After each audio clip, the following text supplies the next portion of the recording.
نئی تعلیمی پالیسی یعنی NEP 2020 صرف نصاب یا امتحانی طریقوں میں تبدیلی نہیں بلکہ ایک سوچ اور فلسفے کی تبدیلی ہے۔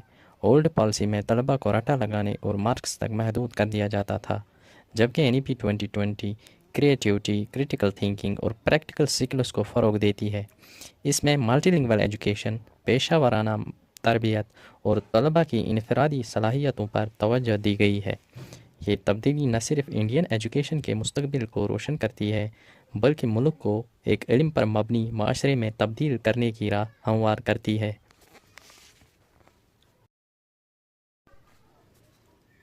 پرانی اور نئی تعلیمی پالیسی کا کمپیریزن۔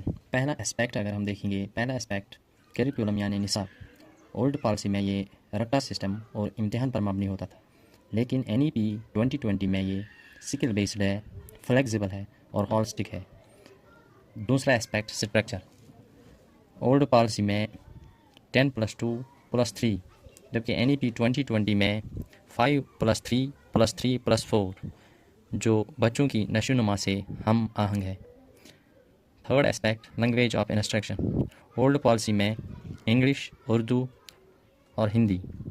NEP 2020 میں language of instruction mother tongue یا local language till grade 5۔ Fourth aspect vocational training. Old policy میں نہ ہونے کے برابر۔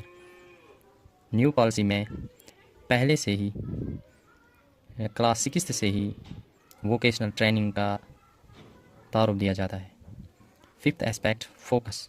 اولڈ پالیسی میں ہم مارکس اور رینکس پہ فوکس کرتے تھے، جبکہ NEP 2020 میں قابلیت، تخلیقی صلاحیت اور تنقیدی سوچ پر فوکس کیا جاتا ہے۔ Sixth aspect technology integration.